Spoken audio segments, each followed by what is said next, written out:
Hey, welcome to Sunday Night Hang right here on a Sunday evening. I'm Ben, that's Trev. We got Ryan Hall, y'all. How's it going, y'all? Yeah. People all popping in here. I see the people coming up by the moment. Give them a moment to come in here. Let them find a good seat, I mean, no pushing and shoving and stuff. Just like most gigs I ever played. Plenty of seating for everybody. Mm-hmm. There you go. Go find you a seat if you ain't found one. Yep. Sit down and pull up a conversation. That's what we say. Yes, sir. So, yes, this is going to be a bunch of fun tonight. I don't know about as much fun as last week, but we're going to give it a try. As well as, before I forget, next week's show is our annual Halloween show. And if you'd like to appear, reach out to a fella at the email address provided down below in the description. The only prerequisite, you got to have some form of a costume and not just a mask, Mark. It's like, I'll just go buy a mask. I'm like, so you're just going to sit there with a mask on? Yeah. I'm like, well, what happens when you want to smoke weed? Oh, yeah. I'm like, then you're just sitting, it's just Mark. You got to take the mask off. So there's that. Wow, we got 31 people in here thus far. I'm going to scroll up. Who's first in the chat? I don't know, some guy named Ryan Hall, y'all. Oh, I know that guy. Don't trust him. Followed by the impetuous Texan, which I think is Dave. They do. It's his name of the week. John Landino is here. Steve Razor Rose. Steve's here. Hey, all right. One of these days I'll figure out his name. I've only had him on multiple times. Doesn't matter. Michael Krause is here. Hey, Michael. Wait, is this the Ryan Hall? Yes. That's the one and hopefully only. The man, the myth, the legend. L Bar J here. Great. Cushman NYC is here. Good. Dastardly Dave. Always great to see him. He was at the Water Buffalo meeting. It was good to see. Puppy Badass is here. Terry's 3G in the house. Terry. Who else we got here? McCollum Music. There's Matt. Matt. Matt. Billy Baloney. Hey, Sir William Baloney. Yeah. Bonkers is here. Bonkers. Really? Stephen Munch Michelli. Munch. All right. All right, now I got to scroll again. Unfucking Believable is in fact here. Wow. Yes. And yes, I talked to the guy and got the thing put aside, so I'm covered. The guy about to stop. He knows what I mean. There's PC Rich 581, aka Dark Rob. Our good friend Jim, JP Page 2. Hey, Jim. Hit Metalworks. Yeah. Yeah. Michael B. Michael B. I like Michael B. Yes. Ian McConnell is here. The Kelowna Kid. Sounds better than Kelowna. Papa Blue. Right on. Blue. There's Guitar Man 45. He says, I think I'm in the right room. You are. Hey. Oh. What's up, River Docs? Great to see Doc in here. Good to see you, brother. Glad you're here. Who else we got here? 3J Music is in the house. Right on. Who else we got here? There's Ferd Burfel, the Grand Poobah. Howdy, Ferd. And we got Brian, who's in here early, so it wasn't as big a search for Tone tonight. Awesome to see Brian here, as always. He says, hey, it's everyone's favorite music in law. It is. It really is. No, I'm not saying because he coined the phrase, so he's... I'm just saying. Yeah. There is that. You did that, sir. You came up with that concept, and I like it. Richard Nagamitsu. Hey. Excuse me. Good to see you. Timothy Richards is here. Timothy. Victor Beebe is here. Victor Patrick Trites is here. Greasy Monkey Guitars is here. Appreciate it. Who else we got? Is that everyone? Scrolling. Oh, Eddie Van Haskell. Right on. Always great to see Eddie. Tom Lind. Tom. Says, joining in from the side of the road, blew a rear tire on the Supermoto. I'll be here for a minute. I bet you will. Oof. Dang. Hey, at least you managed to pull over with a flat and didn't, Yeah. have things happen. Had no wreck or nothing like that. He's not Martian. He's not a Murray, but we love him anyways. There's Martian Murray in the house. Yeah, all right. He ain't got no hair or beard like you did have. I like. We recognize him. Who else? Guitar Bob in the house. Hey, Bob. And Eston Ray. Perfect timing. Look at that. We're up to 46 people watching. Hope you have hit the like. If you haven't, please do. Yes, sir. We don't have a leaderboard. I don't know what that does, but which reminds me, I think there's a new thing. I got to go in the mobile YouTube studio because I saw someone did a screenshot of the stuff. Like you can tell your biggest people that with the experience over the course of the week, but I don't know where it is. I haven't looked yet. And I thought, well, let's do that live. Yep, it's got that. Got extra points or something that you can put on. Right. On there, I don't know. Sometimes I think you can only do it so many times because I tried to do it 2 or 3 times, and then like the 4th video or whatever I watched, tried to do it and wouldn't let me do it. No, it's not there in the analytics. Community, perhaps. I'm not sure. Comments, monthly audience, viewer post, community spotlight. Found it. View all. Top of the list. We got here. Here's our community spot. I was thinking I'm going to start doing screenshots here because we got McCullough Music with 121. Mm-hmm. We got Poo Ninja with 150. Mm-hmm. We got Knees Hurt at 102. We got Trav at 251. Then Taff says, hold my performance holy bet 49 or 491. Holy shit. Yep. Everyone else, Terry's 3Gs, 1507. Yeah. Wow. Bird at 604, Charles 75N, 540.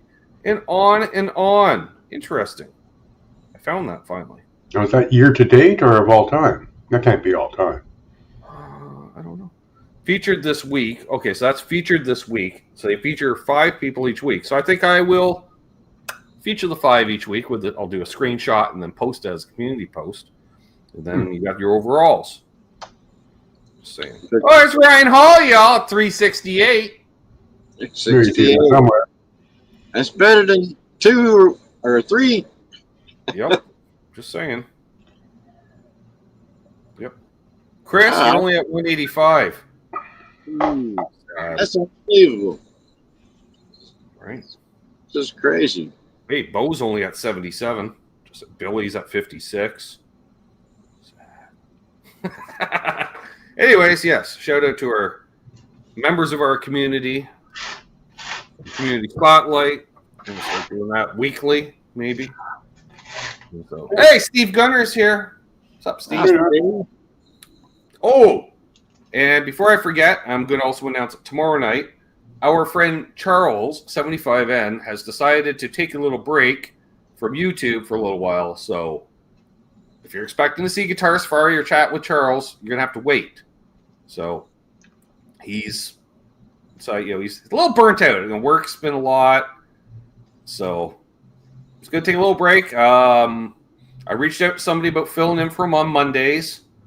And as far as I know, we're okay as far as Buffalo meetings go, but I may figure out a backup just in case for that as well. Mm-hmm. In other words, if you have a version of Zoom that will hold more than 20, 30 fellas and fellettes, reach out to a fella and let me know. Tom Lynn said, for a minute, I thought I clicked on old ZZ Top video. A lot of beard going on here. You think there's a lot of beard going here? You see a Water Buffalo meeting, Tom. Like, I feel like I'm very clean shaven at a Water Buffalo meeting. True. Yeah, it is true. Yeah. Well, it'd be like 2 of it. It'd be like Frank beard. Only one that the ZZ Top didn't have a beard. Right. His name was Beard. Rob says his Zoom can handle up to 100 total. There you go. Oh, Rob, you might be filling in for Charles on multiple levels. We'll start calling him New Charles. Jeff K is here. Jeff. Do you have a question for myself or our esteemed guest or Trev? You can use the @ which also known as a name for sand, or put some question marks out front. He'll tag it as a question here in the StreamYard. Or if you're a member, you can use the milestone message or a super chat. I will not turn down.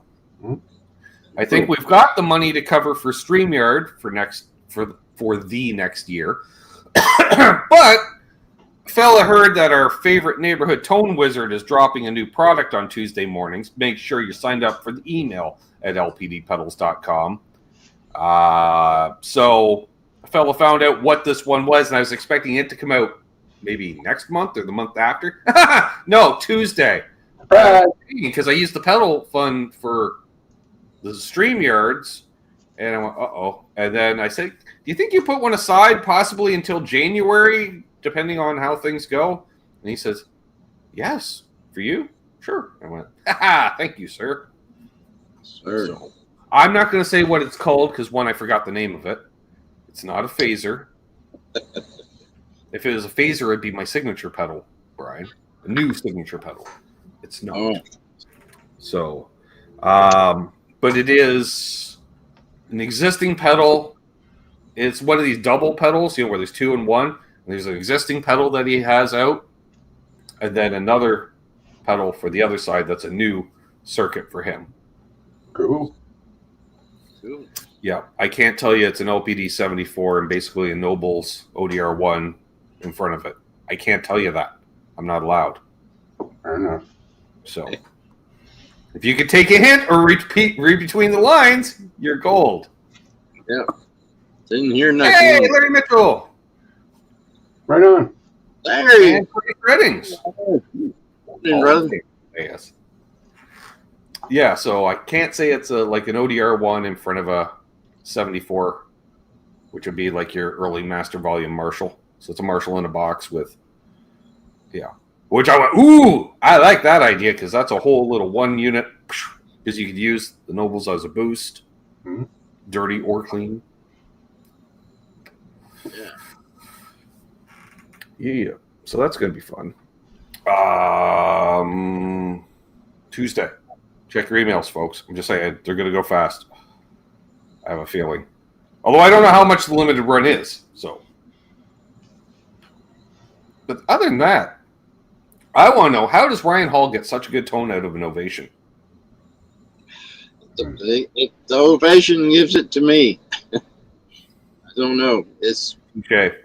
It's just a classic sound. But I have played newer ones that didn't sound or feel. This one being made in 1966. Right. So it's one of the first. I think it's one of the first, or the first signature model they come out with, Dean Campbell. Yep. And, Chris was showing me an interesting one. He has. It's like a really thin line ovation. Yeah. Similar to like the later Chet Atkins guitars, that were almost like electric in dimension, but was nylon string. Right. But I forget what we call it, Ovation Viper, maybe. And by the way, Trey, check your email. Or, I got my face space back, so I suppose like a fella can message you. He may be coming on the week after the Halloween show if he responds and confirms, Trev. Cool. Which would be fun. Yeah, the one thing about ovations is you don't see them very often, but I've always wanted to get one. Is their electric guitars? Right. Right. Ace just passed away, and I've seen them showing pictures of his guitars, and like he had an ovation. Oh, that just reminded me. The hell song was it? I was watching. It came up my feed. Kiss rehearsals from when they reunited in the mid '90s, and they're playing something. But the whole intro, it's all 12 string. So Ace has the double neck going. A beautiful tobacco burst double neck. Oh, Ryan. Oh, beauty guitar. And he's just giving her. All right, I'll hit you up again, Trey. Yeah, doing the whole. Oh, what was it? Black Diamond? Oh, maybe someone can help me out. No, it wasn't 2000 Man. Hey, Mark Taft. Mark Taft in the house. Mark. Mark. Oh, I want to say it was Black Diamond for some reason. Rock Bottom. Thank you, Greasy Monkey Guitarist. That's what it was. Rock Bottom. Tom Rain's in the house. Nice. Green. So, yes. And thank you. Terry's been putting links to your channel in the chat. So if you haven't already, Ryan puts out some great content, folks. I'm just going to say it's simple and to the point. It's usually just him with an acoustic, but sometimes an electric lately. You got me on the one with electric with the phaser on the whole time. I'm like, look at you going full wailing. Just saying. Yeah, but that's... Oh, goodness. Ooh. You're going to have to do some wailing tunes now. You got electric and a phaser in place. I'm just saying. Yeah, I don't know if I know any right offhand, but I know there's one that is a good old boy. There is that. I was thinking Luckenbach, Texas wouldn't be too bad. Yeah. He's had a lot of good hits. Mm-hmm. And I remember hearing that just a good old boy every night that, that Dukes of Hazzard came on and glued to the television, you know. Yep. Yeah, and just that shot of Waylon's telly. Yep. Starting out at half speed and then doubling up. Woohoo! I pretty much detested country music at that time, but I liked that. And I wasn't sure why, but I knew I liked it. Yeah, I was thinking of our buddy Charles when I seen the video of how that guitar was put together. Now it's a leather wrapped guitar. Mm-hmm. So it's wrapped. We went down that rabbit hole a couple years ago on. It's like $2,000 just for one of those leather wraps. Yeah. It's all hand tooled and stuff. What's up, Richard Clark? Good to see you. Oh, and by the way, yeah, we will discuss some Ace Frehley here in a bit too, because he was a huge influence on me getting started playing. Just saying. Yeah, I wasn't as big into them but I'm more into the southern rock thing because being down here in the south, you know. And what's up, Blue Mox? Hey, Bo's like, Ryan, you could throw a Taylor or two into the collection, or he could throw in a couple Martins and sound better. No.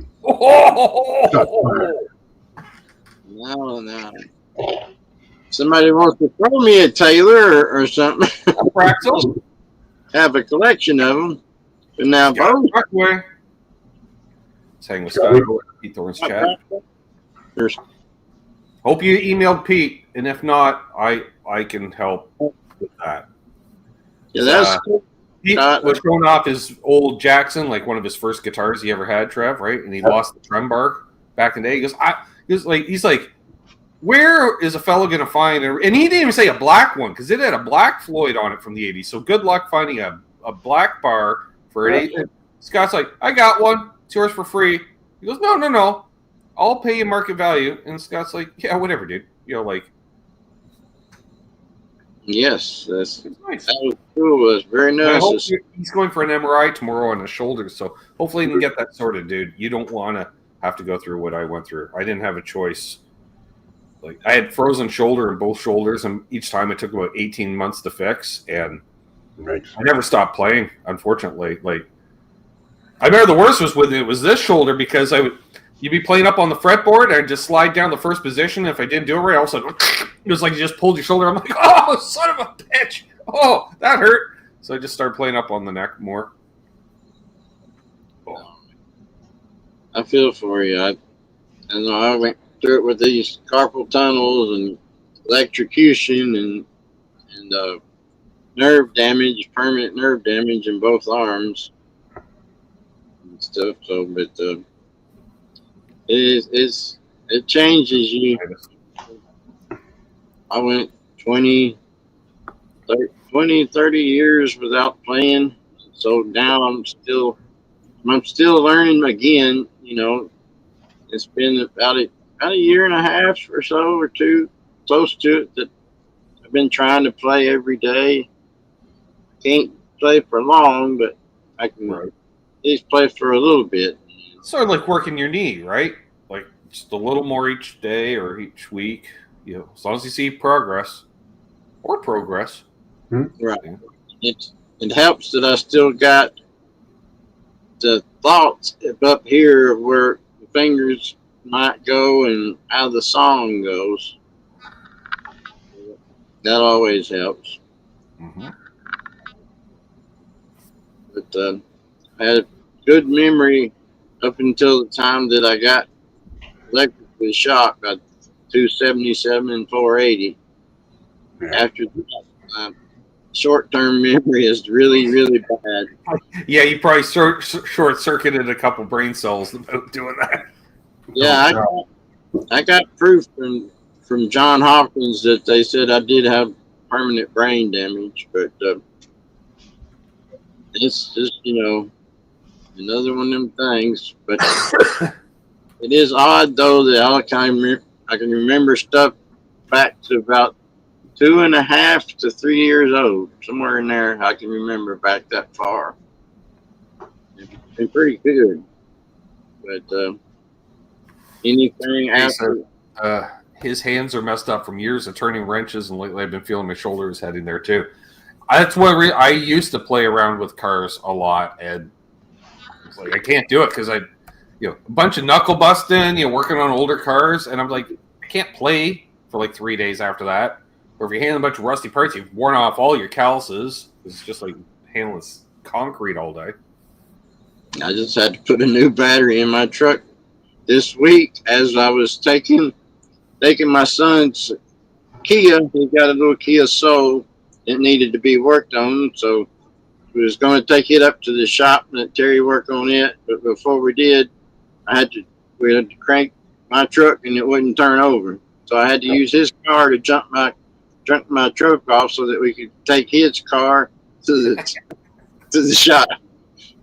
And he's like, whose car are we going to get worked on? I said, your car. I said, because we're going to go to Advanced Auto Parts and get me a new battery for this one. $331. And that hurt. But it's one of them Ultima batteries. And it's got a full 3-year warranty. Yeah, BJ. He's explaining he's a mechanic by trade, so you can't really avoid it. I get it. Yes. Our Bob says I can hardly play with 3 tubes coming out of my abdomen. Damn! Yeah, Bob's had some hard work done on him. I'm thinking so. Jeez. Yeah. Was that like a talk box situation? He's having batteries have got super expensive, Billy. I know. I had to replace one in the van to the point where when I paid for it, I thought I bought it at Napa, and I thought, oh, I guess I don't get the jobber price here anymore. And then I looked at the invoice, and I did get the jobber price. I was like, woo! Wow. Like the jobber price was over $400. Oh, goodness. Canadian, mind you, but still, it was like $700 retail. It's like $700 for a battery. You can buy a whole car for that. Mm-hmm. Sometimes 2 if they're Chevettes. That's one thing I like about these Ultima batteries is the parts store themselves can't hold the full warranty, but Ultima handles it. It's got a full 3-year warranty. Don't matter what. Something comes wrong with it, you bring it back, and within 3 years, you get another battery just like it for nothing. No paying difference, no nothing. You just swap it battery with them, and they give you another ultimate battery. That's the funny part. When I got the battery, because they have a core charge, where you trade it when you get it, but it never says it has to be the identical battery. So I've got like 10 old ones in the garage. And so because I had to use my battery charger just to boost the van to get there, because it was so bad, I just left the van running out in the parking lot while I'm in there. So I brought in this other one. They're like, what? And then she puts the new one up, and she's looking at it. And she's, well, these aren't the same. I'm like, where does it say they have to be the same? Oh, I guess you're right. I'm like, thanks. Have a nice day. Yeah. Yeah, I kept my old this time because it's going to be $22 difference is all they've given me for core charge. So I've took this battery and I have recharged it on the charger like 2 or 3 times. It's like 5 years old. Michael Crow says, Costco for car batteries. Yeah, I sound like Steve from Boston. Yeah, more ways than one. Hey, Mikhail. Oh, Malichi? I want to say, dang. Sorry if I mispronounced. Samuel. Says Ben, Ryan, Trev, evening's mate. First time here. Nice to see you tonight, fellas. Nice. I want to say Malichi. I want to, but I also don't want to offend you. Yeah, he's in the searching for tone community a lot. Okay. Can I go with Mal? Is Mal cool? Think so. But welcome. Great to have you. Yes. Always happy to see a new fella or fellette in here. Yes, sir. I would have tuned into Brian this week, but I was busy with the Water Buffalo meeting. Me too. Yeah. And, unfortunately, the Buffalo meeting's been around longer than him, so we're grandfathered in that respect. So Yep. he could show up for one once in a while, though. I'm just saying.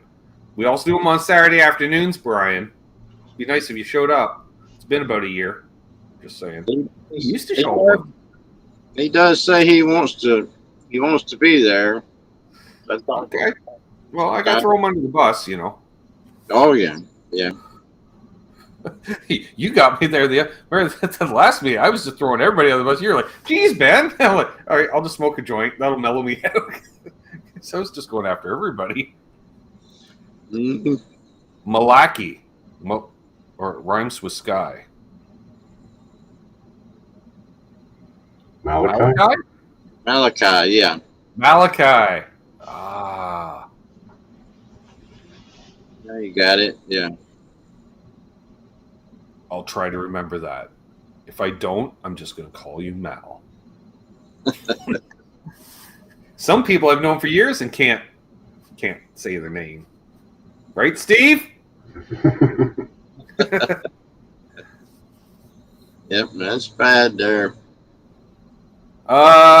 Steve Gunner asks, and it's a good question because he's got a membership here. Pardon my ignorance, but what is a Water Buffalo meeting, and what is discussed? Well, what it is we do a Zoom hang, up to 100 of us apparently. Starting running errands, filming Saturdays, running errands with the wife. Well, hey, you be you, dude. I'm just saying. Billy doesn't think he can sneak out of the nephew's wedding. Won't be able to attend the water bottle. Really? Because Bo stopped in his son's wedding. Just saying, Billy. Son, not even nephew. Son. All right. So, Steve Gunner, what it is? Yes, we do these Zoom hangs. Anybody that's a channel member or a patron, because it's easier to do that than one's for each, Trev. Although it would incentivize people to do both, I suppose. I'll have to look into that. But then, all right. Anywho's, what's discussed? It used to be we'd all jump on and talk guitars and show off our guitars, but that was like years ago. So at this point, we pretty much talk about anything but guitars. It seems men's health, both physical and mental. World history on occasion. Geography comes into play. basically, we just try to stay away from race, religion, and politics. Yes. Because that's what we do. But we will show off guitars. And, I remember almost a year or so, Trev. It was like every Buffalo meeting there'd be a different theme. Like all of a sudden, well, let's show off Telecasters, and everybody show off their Telecasters, and everybody show off their Strats, and then usually 9 times out of 10 it was Bo with the this. You're like, oh, all right, you win. Yep. I remember the PRS ones that started out with a couple SEs and a couple American. And he's like, here's a 90s 10 top. I'm like, Jesus, a 90s 10 top. Wow. Yeah. And he's got those ones that I hadn't even gotten that out of the case before. And I'm like, what? Well, and the funny thing is, and he's not here to defend himself, but we were talking about the other day, like, remember at that time, Charles, 75N folks, or our good friend Charles, was like, how can you, like, because it was like, Bo had a pedal in a box, right? And he's like, when did you get it? It was all about 3 months ago. He goes, how can you have a pedal in a box for 3 months and not, you was just baffled. Fast forward 4 years, Ryan, he's got stuff that's been sitting in boxes for months. Yeah. It just happens over when you get a certain amount of stuff. And then, I can point at pedals. Like, I'll never get rid of them, but I haven't used them in years. But they're there in case I need them for that specific thing that they do. Right. I've got to try to get my studio set back up so I can at least show them. You rehab so you can use a wah pedal, right? Yeah. Aha. Why you rehab your knee? Want to use a wah pedal? They're like, what? Makes sense. Yeah. I wasn't going to mention that one, Michael Kraus, but yes.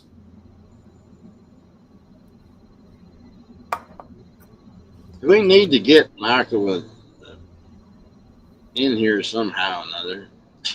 I've been wanting to have him on a show for at least a year. Oh, really? Which EQ pedal, Scott? I think I only have one. I have a Joyo one that I don't use that's on a shelf somewhere. If I was to get an EQ pedal, I want a Boss modded so it's quieter. The XTS mod. I used to use yes, exactly. That's what Dave's like. I call it a library of pedals. Yep. Back in the 80s, I used a realistic stereo 5-band EQ. Like your home stereo, super hi-fi stuff. And I used that in my straight into it, and then into my pedal board. Okay. Huh. Oh, it's around here somewhere. Maybe it's packed in over there. I don't know. Scott, it's around here. I kept it out of spite. I don't think I could ever use a product from Temu, Steve. They sell pedal-shaped objects and guitar-shaped objects, but Yeah. I will say I'm a snob when it comes to gear. Because once you have nice gear or try nice gear, the other gear doesn't seem so nice. And that's a problem. You can't unfeel that quality, Ryan. You know what I mean? Or hear it. Yeah, it's if you get used to something and then it gets you try to put something else back there and it's not what you had. It's hard to get the feel of it to play even. It's like I've discovered when I do the demos, save the nice guitar till the end of the day, because if I play it early, then I play a cheaper. I'm like, I'm just ruined. Like sometimes for weeks. Like when I did the Murphy Lab, that ruined me for Les Pauls, even custom shop ones for months. I recall. I was like, oh no. But I'm so glad I did get to try one. But it's like, oh, is it worth 10 grand Canadian? Yes. Why? I don't know. I can't point at anything specific, but it is. Because it was hands down the best Les Paul I've ever played in my life, and so what's the price on that? And I've played quite a few Les Pauls, for those who don't know. I'm going to say at least 4 dozen Gibsons and at least another 4 dozen Epiphones, we'll say. And another dozen or 2 dozen out of that brand, like Les Paul-shaped objects, single cuts, if you will. Yeah, I never had a one that I bonded with good. It was always felt too small, or just the back of it is kind of like Pete was saying today on his show. Like, he would Binding. cut his arm on it a lot. Yeah. Like, I used to sand down that corner on the binding. Like, I would round it off because I would burn my arm too. Like, just from rubbing back and forth, they would just wear raw and start to burn. Because, you start, especially live, because you're digging in more and you don't realize it. And I was like, why am I always burning here? So I just polished that down. I just rounded it right off. And I'm like, I don't care.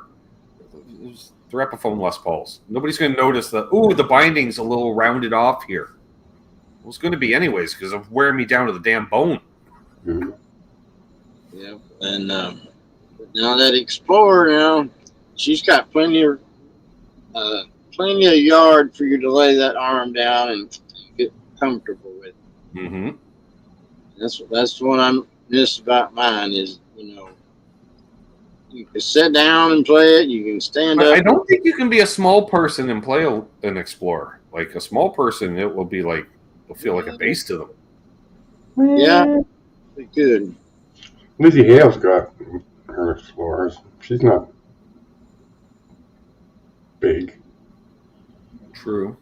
And they are full size. I played one of them. Mm-hmm.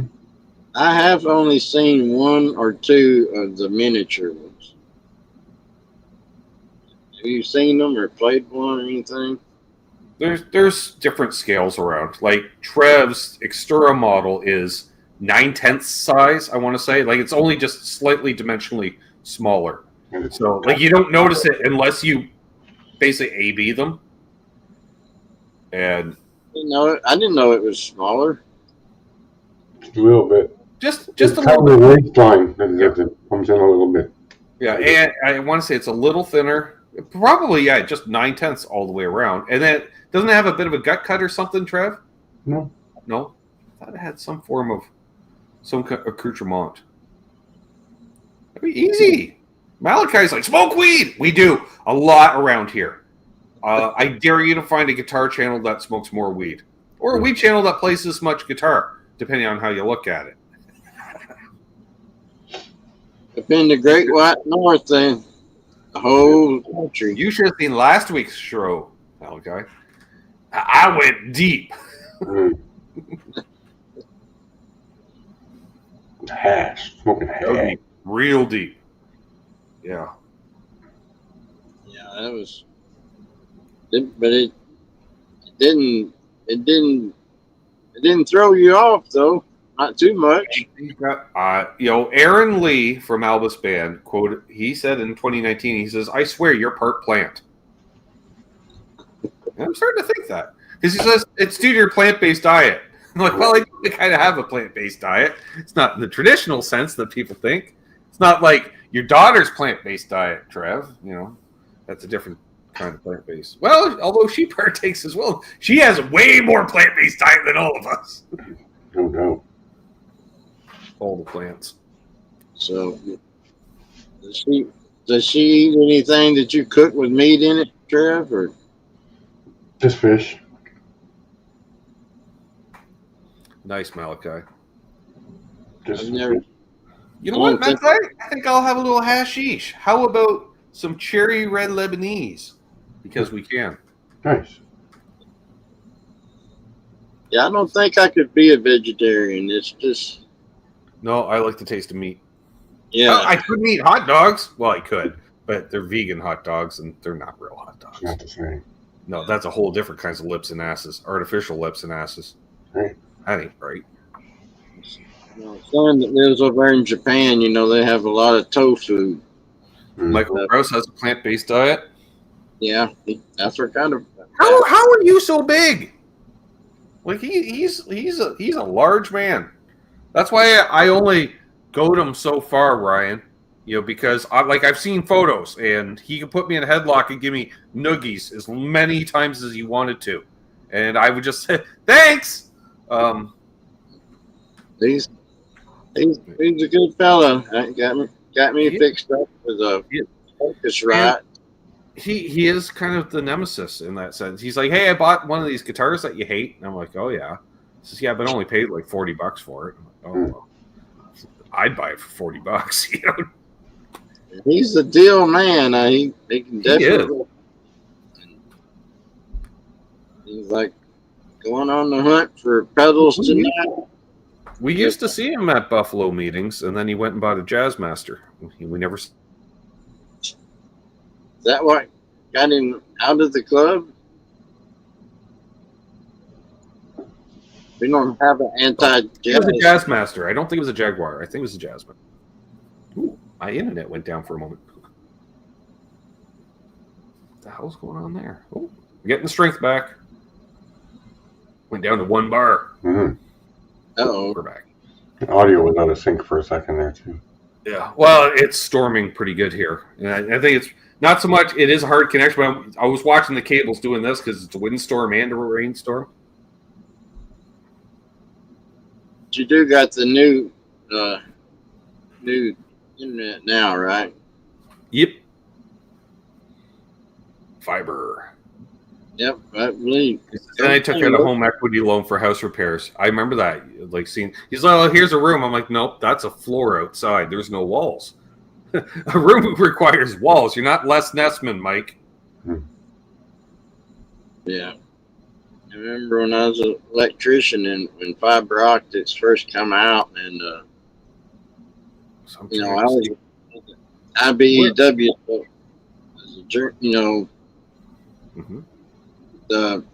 the plumbers union, they wanted to try to get the right to run fiber optic cable because they said it was a pipe because it's hollow in the middle. It's a glass tube. And they said that makes it a plumbing, and then they actually went up against the IBEW, and right. In the unions, however they do that, have their little, I guess they have to have a jury or judge or whatever. They go up before and do all that stuff.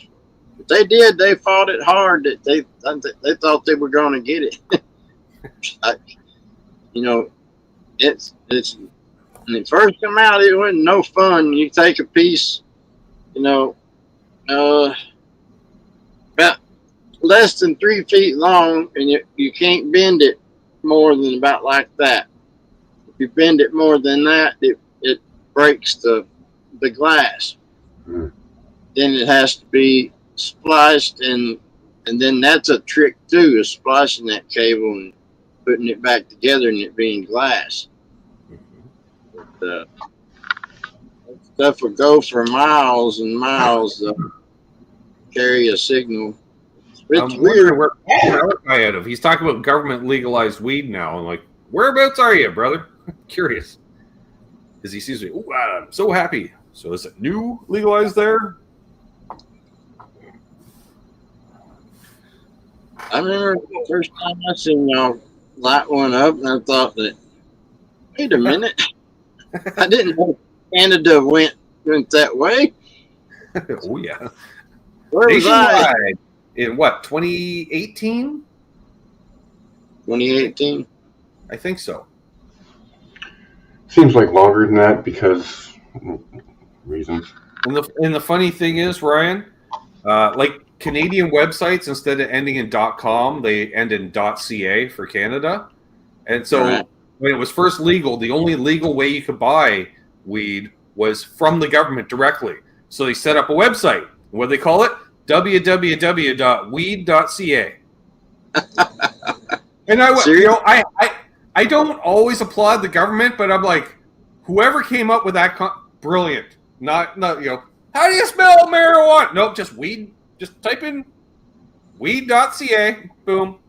And then the problem was, though, due to overload on the website broke the first day, and 2/3 of the inventory was sold out by the third day.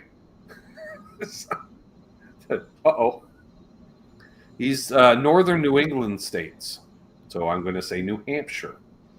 That was October 17th, 2018 here. 2018, yeah. I remember because the following, whatever the day was, the next Canucks with Guitar show I did with Rich as co-host, he started the show by smoking a bong. Because we're celebrating this motherfucker. I'm like, okay. See you, Trey.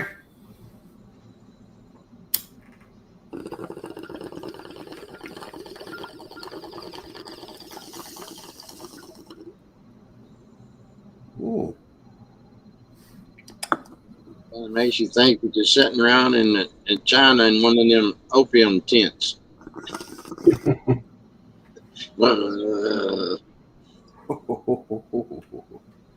And smoking that stuff. Oh, it's the opposite. Okay, so he's in one of the Massachusetts, Maine, Vermont. All right. Where it's not legal. Northern Vermont. Right on. I dig Vermont. Yeah, that's got some pretty country up there. It is. I don't know how many states are legal now, but I know a bunch of them are. So Bo just found LPD 109 pedal. Doesn't remember that. That's it's kind of like the Vermin with an added bass control. I would show you mine, but it doesn't have a label on it because I have a prototype. Yeah, I messed up here a while back. I didn't have the money, but I come across. I want to say yes, Scott, because I think you sent me a D-Tuna and I never installed it on anything. If I find it, I will message you, buddy. I never have even, as far as I play, when I was in bands, I never did drop anything. I stayed in standard tuning no matter if somebody else changed or whatever. I was going to say, though, how much of your set list would be in the key at D anyways, right? Yeah, that's where it went, Scott. He's like, he was like, I have a fucking D-Tuna around here somewhere. He's checking every drawer, every box, every bag, just every court. I was like, yeah, you sent it to me years ago. He's bound to have more also, than when you look for your Floyd Rose intonation tool, I'm pretty sure it was you that sent me that as well. I'm just saying. So yeah, that'd be something nice to have. Then again, he has my old Zen drive, and I miss it. So there's that. I still got the Charvel. Well, I got two Charvels. I got one I got from Doc. And, okay. It's the one that's got the one pickup slanted. I think it may be slanted upper next to the neck, and then just a humbucker back to back. And I don't even remember what the model of it was, but it needed a lot of work done to it. So he gave me a deal on it that I couldn't resist. Mm-hmm. It's in my list, like we was talking about a while ago. Things that you got to do, then you stack them up, and then it's like I think he's like 2 wizards, tone wizards. Tone wizards.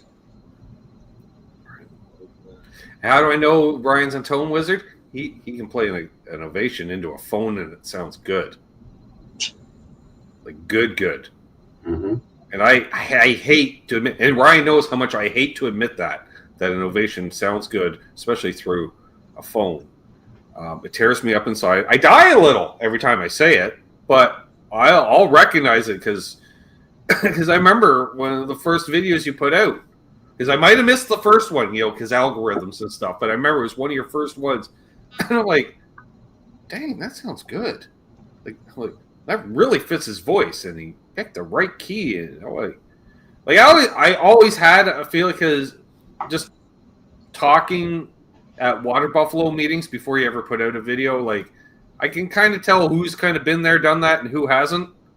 Who's talked and who's actually walked the walk. And I was like, because you were more like self-doubting of your ability than I'm like, I don't know. Like, and then you put it out, you're like, oh yeah, it's terrible. I'm like, no. I'm like, I got to go back to the woodshed because it was your picking patterns too and stuff. And I'm like, oh man, I got to play a bunch more flat top because I have lost that ability all way, shape. I'm like, oh no. So, yes. Check it out, folks. Already. I have to admit that I've sit around many a campfire and just a little house party and stuff, and even our bass player at one time, he had an upright bass, and we played just do unplugged sessions at people's parties and stuff, just for practice and for the fun of it, But it's funny though. I've got electrics and I like my electrics. And back during the '80s, now I was, Eddie Van Halen wannabe, just like everybody else, and I'd listen to tapes of Van Halen, and then I'd take and listen to the whole side and play along with it, and then flip it over and listen to side B and play along with the side B all the way through. And now I'm ashamed of how often I pick up my electrics, but also just don't have the strength and the stamina to keep going, play for very long. Well, electric is easier to play on than an acoustic. Yeah, that's another reason why I sort of forced myself when I trying to get back to playing again, is to start on the flat top, so that way it would make my fingers stronger and move better when I got on. It was true when I swapped back over onto my Charvel and started playing, some stuff with distortion and electric. I was like, "Dadgum," I said, "This is feel like I ain't hardly pushing nothing," And, but it makes a difference. I know there's a lot of guys out there that never had a flat top, acoustic of any kind, and just say that they don't want them. But I think you're missing out because acoustic will help you learn some stuff up here. You know what I mean? You hear that tone coming out of the guitar, and it really makes a difference. And if you play them long enough, then you can get them to sound a lot better than what you think you could. Matt's comment, and he says, Ryan is a guy that I repeat videos multiple times just to have him sing in the house while I'm doing chores. Although he said the choirs instead of the chores. I think he meant chores instead of choirs. Although maybe he's arranging choirs and he's got you playing in the background. Seems a little odd to me, but hey, Matt can be odd at times. Oh yeah, he changed it. Chores. Yeah, that's what I thought. That's cool, man. You're welcome. But it's true. Yeah, it's like I remember, because we kind of bonded over John Prine. Yeah, that was one early thing. Well, you and my dad first, because I got more into John Prine after he passed away than before. I just knew him as one of Dad's friends, and I never really did that deep dive as a mature adult. I'll say, as I would hear it as a teenager, and I'm just like, oh man, if I'm going to listen to someone alone on acoustic, I'm listening to Neil Young, and my dad would be like, why? I was like, well, he's a good songwriter. He goes, yeah, but he can't play or sing. I'm like, I know that, but he's a great songwriter. So there is that. But and then when I got into John Prine more, and we had started communicating and such, and then when the Water Buffalo meeting started, then you started putting out. You've done like half of John's catalog. He has not. John has an extensive catalog. Ryan has scratched the surface. It's amazing how much he has, but Yeah. there's still songs out there that I may not have even heard myself. Oh, sure. They gotta, it's a really cool organization that his family started. Mm-hmm. With the song "Hello" in there, Mm-hmm. and it's talking, about trying to communicate with people who are older or have mental problems or whatever, and they don't talk that much. They're wanting to, but they want to be somebody to start the conversation, and Mm-hmm. so they basically started this organization around that to try to help bring people together through music and stuff, and elderly people just to get around and be able to get to them, and befriended people that don't have friends or that are Mm-hmm. out there, but there's nothing wrong with them. It's just they need some help, and it's really cool what his wife and kids are doing. Mm-hmm. What's up, Milt? Ed says he's getting tuners to replace on his Diamond and one of his Les Pauls from Geiger. I hear they're pretty decent stuff. I assume it's not your Epiphone Les Paul, because your Epiphone Les Paul actually has quality tuners already. Haven't tuned a lot of Epiphone Les Pauls, and his is like the traditional Pro, which is the upper end. Mm-hmm. I believe it's traditional Pro, if I'm not mistaken. So, yeah, cool. They'll help. I know I have some guitars that I'm just, oh man, the tuners suck on this guitar. But they hold tune decent enough that once I get in tune, I'm okay. Michael Krause is asking, did you ever listen to Bill Morrissey? Bill Morrissey. I might have, but the name's not hitting home. No. The folk singer, or I'm curious too. Bill Morrissey. I don't think so, Michael. I can't say that I have it now, because you might play a song and I hear it and I say, yeah, Right. I've heard the song, and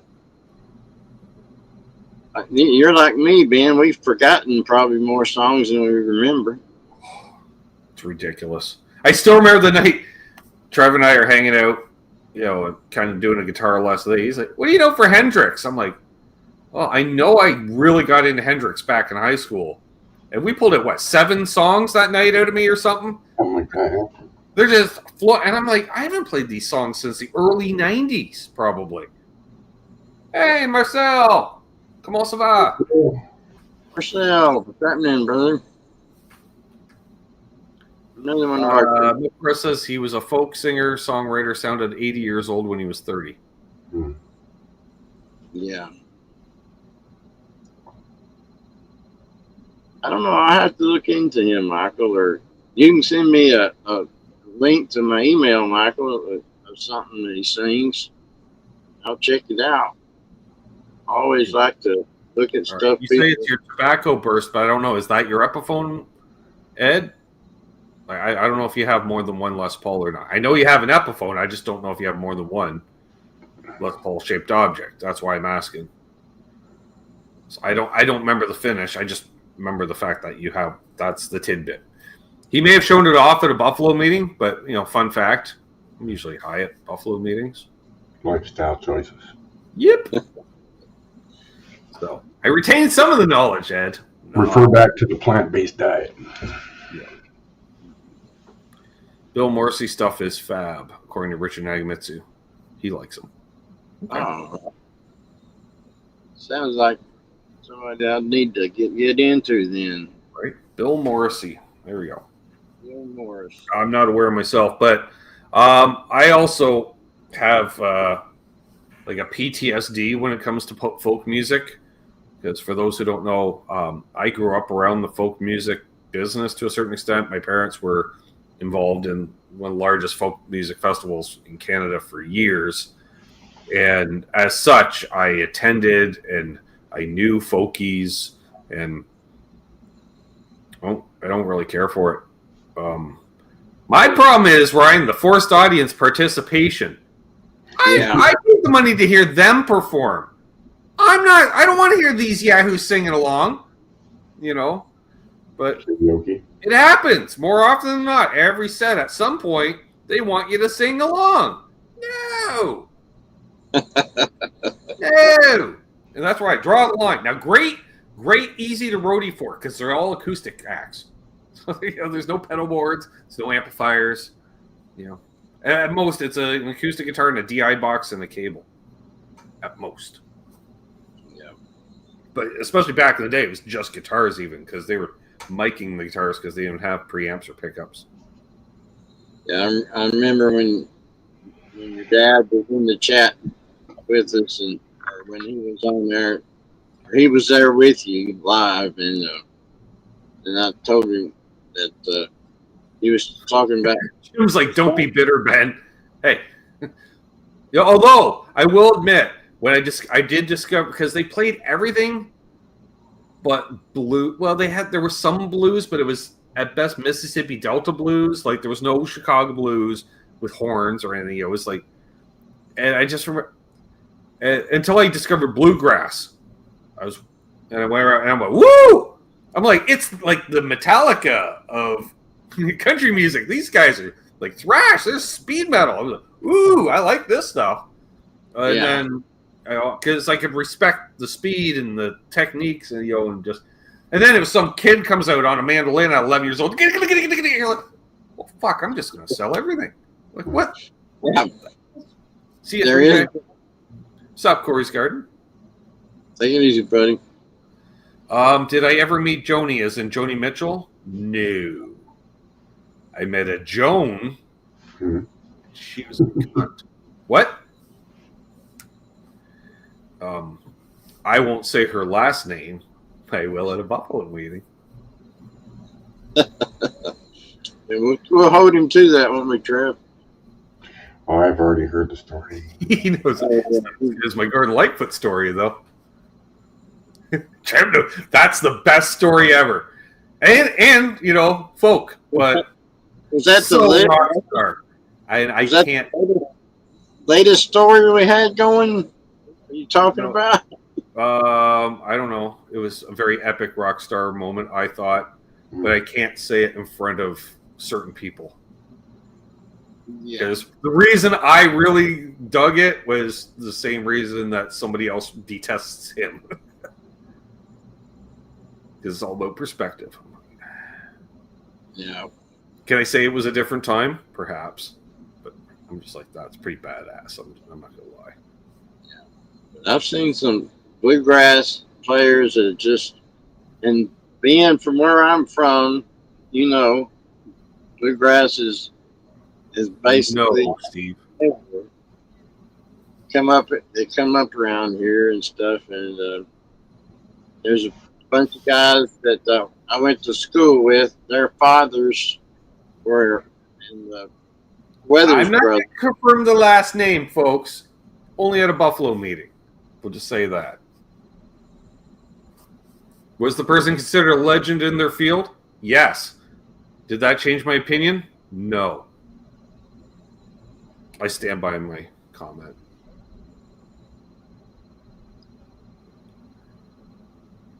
Oh, yeah, a lot of folk moved to me.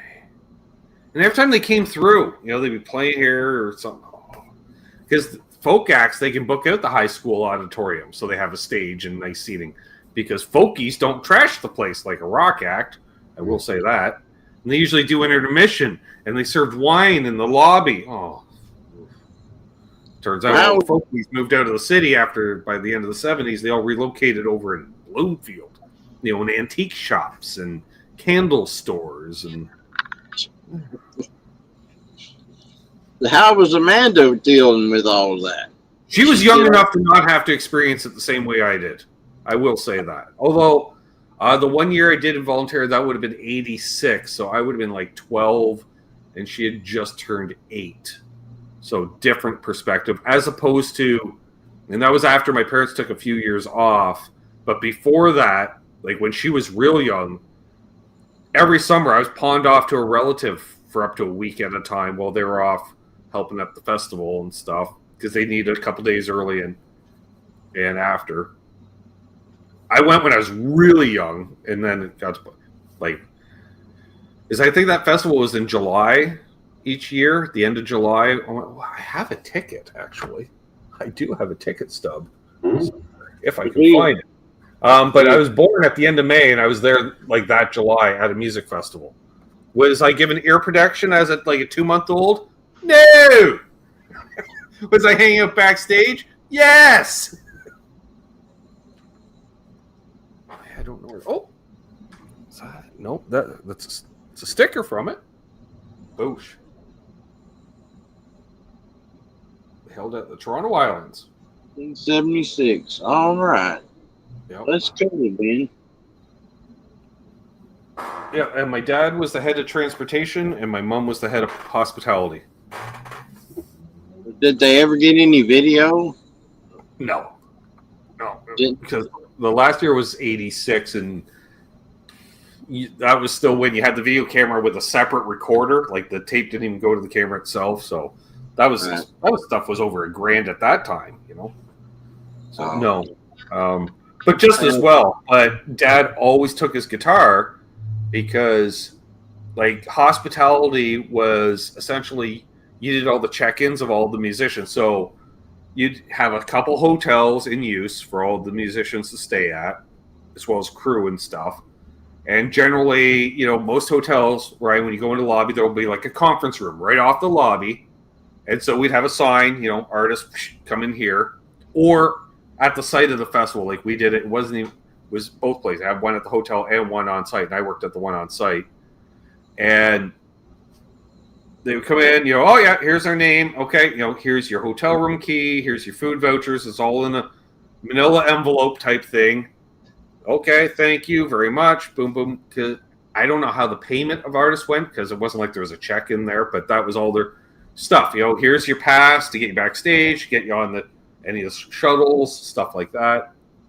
Basically, your lanyards and stuff, but they weren't lanyards. They were just kind of held up safety pins, I want to say, for some reason. But it was cool. I got to meet a lot of people that way. And I check in old blues guys, and they're like, do you also do roadie work? And I'm looking around. It's not that busy. I'm like, what you need done? He goes, $5 if you carry my guitar case to the stage. Done. Yeah. And then and then you pick their brain the whole time. And I didn't play yet, but I knew I wanted to play. So ask them questions about this and that and stuff. But my dad always took his guitar because those same conference rooms at the hotel that you would use for intake, well, after dinner in the evening turns into a jam room, essentially. And that's where Dad became friends with John Prine. That is, back to that, folks. Dad struck up a friendship with because Dad loved nothing better than playing sideman. I'll back you up, like you'll be strumming your chords, doing your song, say, Ryan, and I'll either strum behind you or even finger pick behind you. I'll sing the harmonies, and their voices obviously meshed very well, and that's how they became friends. And he was invited to go record in Nashville, and he turned it down. And oh man, same as I still remember it. He told me first time he met Steve Goodman. Steve Goodman came walking up. He goes, "Hi, I'm Steve Goodman. You want to jam?" It was this little parlor side, like 00, 000. He was carrying around with him. Didn't even mention he came along at friends of John's because they knew each other in Chicago. And that's what he said. First thing, "Hi, I'm Steve Goodman. You want to jam?" And just that personality of happiness. And my dad's just like, yes, I do. That would have been cool. Awesome. Hey, Ted. Anti-DIY HVAC, aka Ted. Oh, the HVAC's anti. Yeah. Hey, brother. Yeah, that would have. That would have been awesome. Like, you asking like my dad on one of the Father's Day shows, right? You're like, so what do you think of John Prine? And she's like, where do I start? And you were like, wow. Yep. Yes, tell me more. And the guitar that he played at all those jam sessions, I still own to this day. That's awesome. Mm-hmm. Totally right. Which Dave, is 72, 71, 72 Martin D28, for those wondering. So it sounds amazing. My sister still has my old man's J45. I think it's a 1940s, somewhere in the 40s model. Mm-hmm. It's so weird that my dad ended up, giving that to my sister. Mm-hmm. Then, like 40 years later, he is wanting to get another backup guitar for his Martin. He's got a nice Martin D28, electric and everything, This just don't have a cutaway on it, I don't think. To be honest with you, I don't even know. I played it some, but not that much. But he actually, we have a little thing on the radio where you have called Swapping Shop, where you can advertise something for sale, and then so he was checking it out one day, and this woman said that she had this guitar for sale, flat top guitar.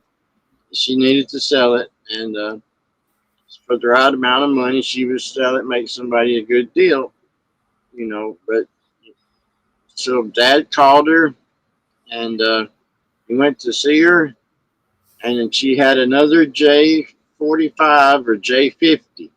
Okay.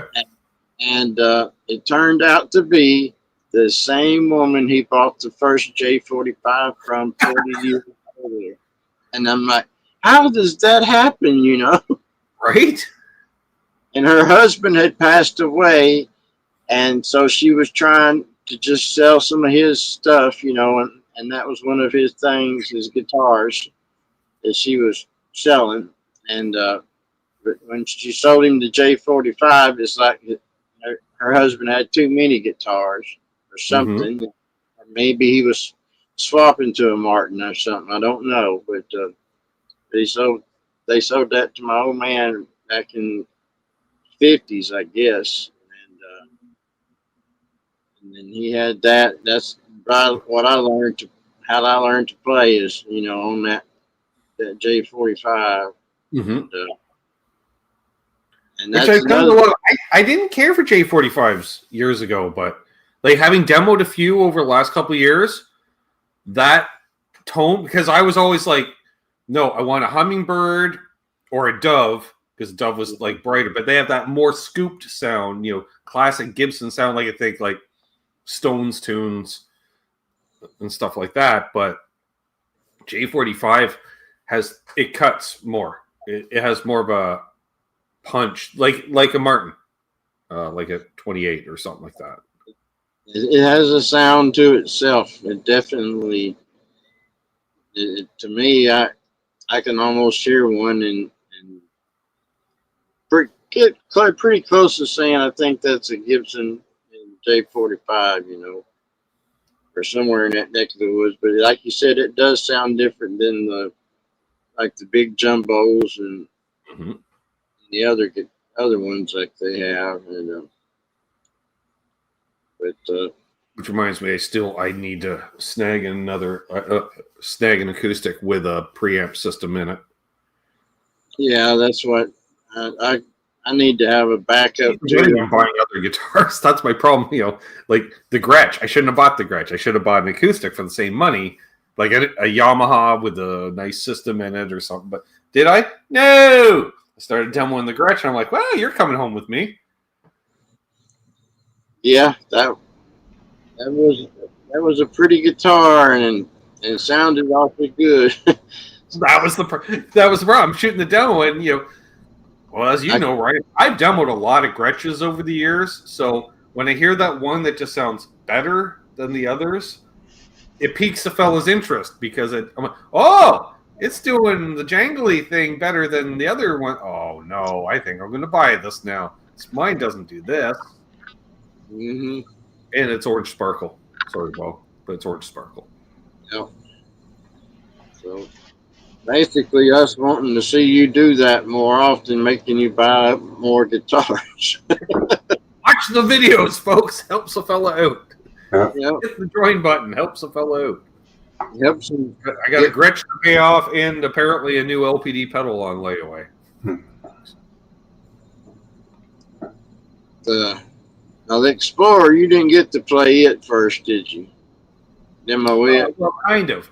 I had to put a down payment on it to get them to ship it from Prince Edward Island to here.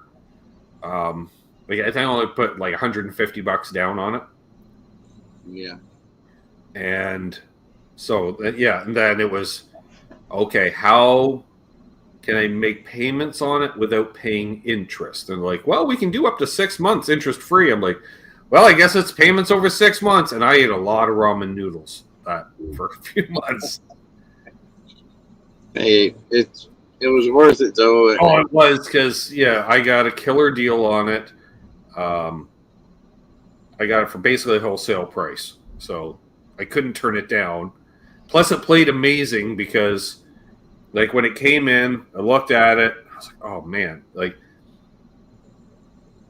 it was a 9.8 out of 10 because I had a couple like just almost like pinpricks, for little. But it's lacquer. That's what happens with lacquer. You look at it and it'll get dinged up. But then I pulled it out. And I was like, "Oh, this is good weight. The neck feels amazing." I'm like, "Damn it!" Plugged it into a Princeton. You hear the clean tone. Sound like Joe Bonamassa. Like that's what a Gibson into a Princeton's supposed to sound like. It did the thing. I went, uh-oh, all right. Then right next to it, fortunately, there's an EVH 5150 combo. Plugged into that. Oh, it does the thing. Oh, no. Guess I'm buying an Explorer. Dang it. You didn't demo that one, did you? I don't know if I ever did. I don't remember seeing you demo. Actually, I'll look it up. Because if not, because my van's acting up, and I do need to shoot some demos, so you might see a demo done on it coming out Wednesday. It'd be worth it. It's due for a restring, so I'll restring it as well as change the knobs because they need to be swapped to the correct ones. Because I bought new knobs for it 6 months ago. We just haven't put them on yet.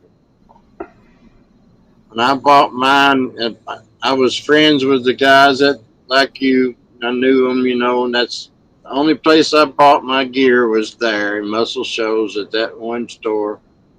And they had one there, and I was trying to get it or a 335, and they had a 335, and it was a little bit more, cost a little bit more. Sure. But I was beating myself up in between the two. Which one do I want to bite the bullet on? And then the price that we bargained on the Explorer was like $450, brand spanking new.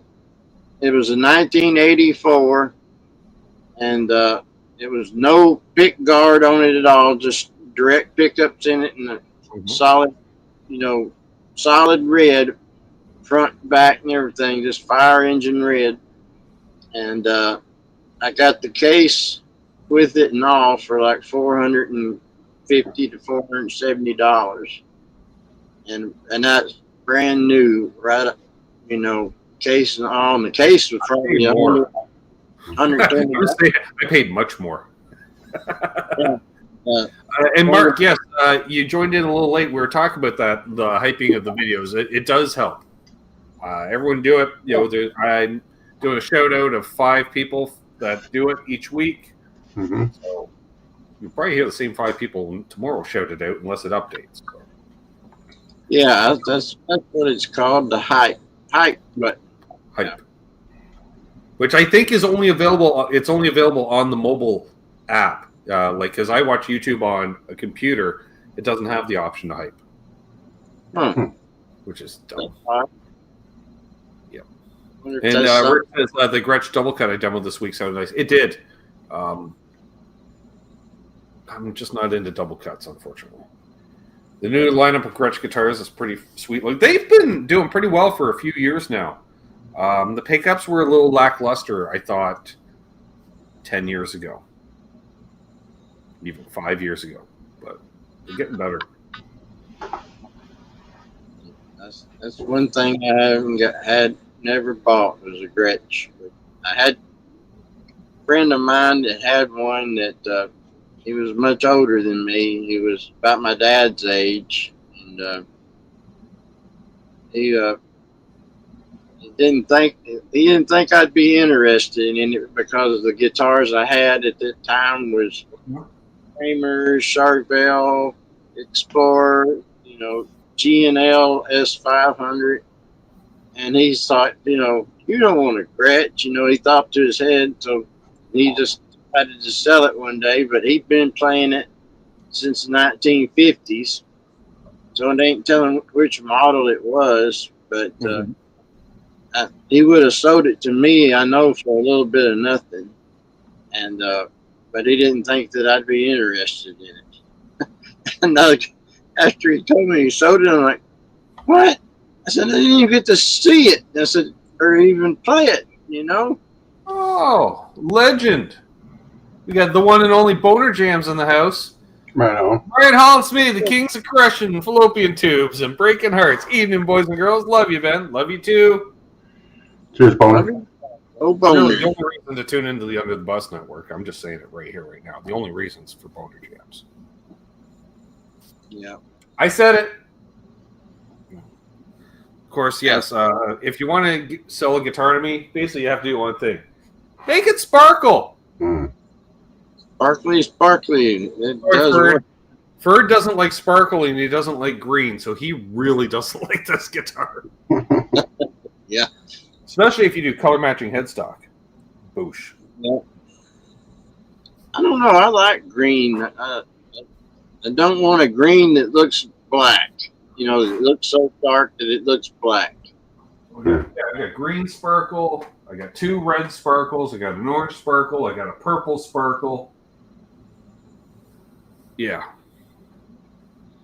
I have a thing for sparkles. I had about 4 at that time back then. I had 4 or 5 guitars that were just colored red. And now I don't have a single one that's colored red. And I always liked red guitars, but now I don't even. My Kramer's a red metallic. Not quite the sparkle level like that, but it's got that candy apple red and my Gretsch Junior Jet. That's exactly what mine was. It was Ferd says sparkles are for bass boats, Ben.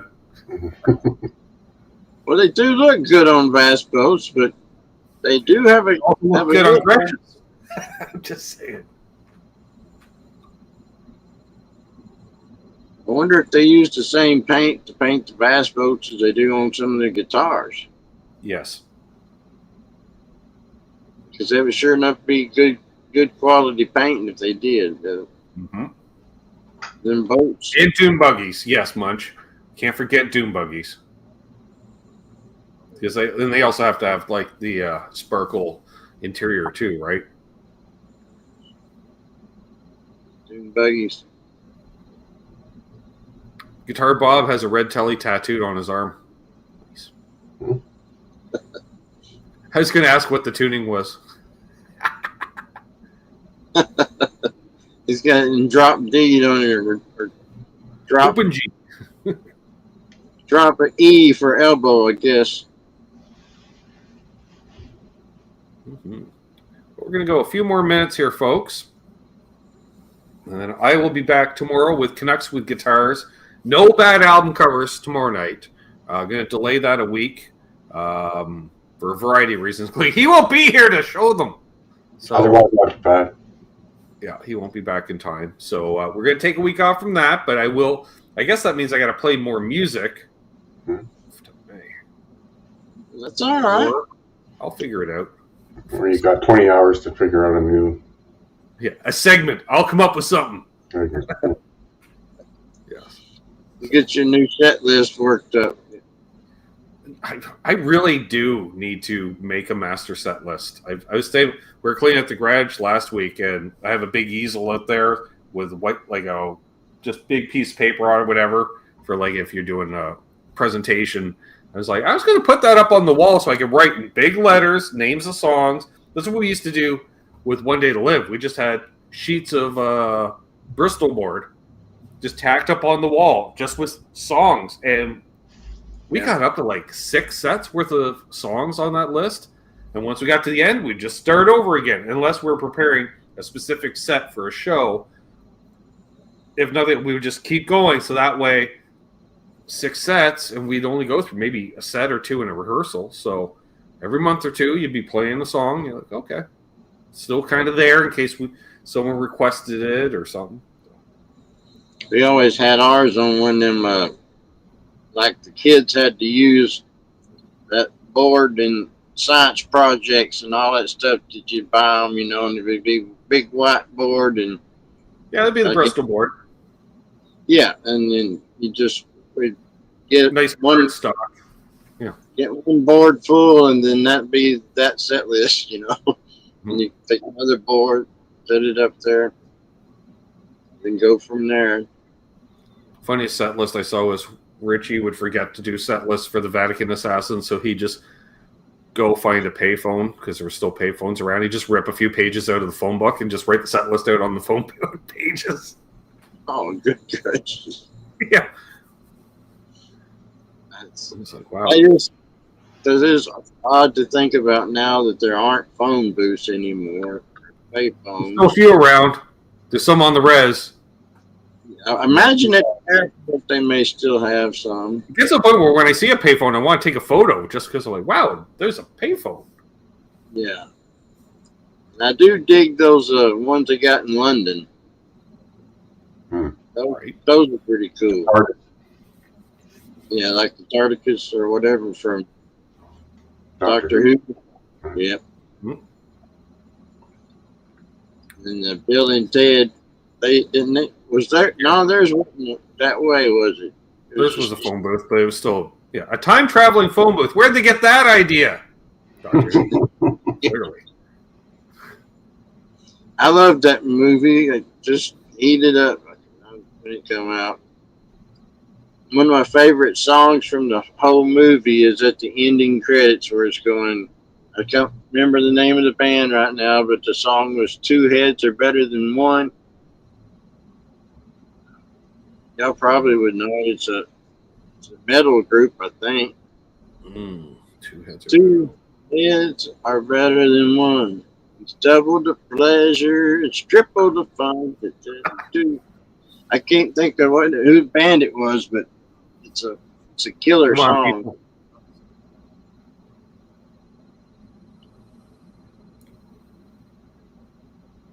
That's what my dad's name is, Rufus. So, and when what's his name came in and he was Rufus, I was like, cool. George Carlin, yeah. Yeah. Great. Sounds like a gum commercial. It does. Yeah, it's not the Doublemint song.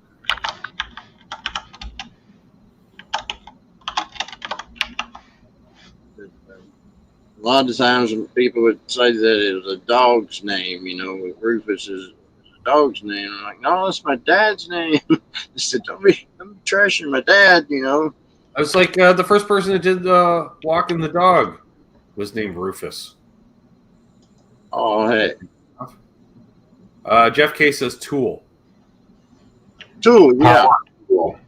Power Tool's the name of the band, doesn't it? Power Tool. Yeah. Okay. Steve, that's what Steve just said too. Yeah, that's a killer song. I love that song. It's about two brothers who argue over women, you know. And then they find this one woman that she says, you know, the two brothers always have, they says, you know, if you're going to take one of us, you got to have both of us. And she says, it takes two to get me even interested. You know? And then it's a cool song. And Well, I think we'll call it here, folks. This has been a fun show. Always a pleasure to have our music-in-law here, our favorite music-in-law, in fact. Not Yes. only music-in-law, but our favorite music-in-law. Ryan Hall, y'all. If you haven't already, please check out his channel. Yes, thank He you. puts out some quality content, and he's always happy to say hi to you in the chat. I'm just going to say, Try nobody my holds best. court in a pre-show chat like Ryan Hall. Try to get to know everybody. He works the crowd. Yeah, it's like we'll do that. Great. So hold the line here, Ryan. Well, if I talk, I'll be back tomorrow with Canucks with Guitars. Don't know what demos are coming out yet because I haven't shot them, and maybe it's going to be an Explorer. Maybe not. I don't know. You have to tune in to find out. Make sure you subscribe, hit that like. If you're mobile, hype it up, I guess. I don't know what it means, digitals and algorithms or Thumbs digital lords or something. So, yeah. And so until next time, hold those doors open. Let Puppy Badass head in traffic. Why not? And be good to each other because karma is real. Oh, I know. Oof, I know. And be good to each other. Happy tone chasing. And of course, don't litter.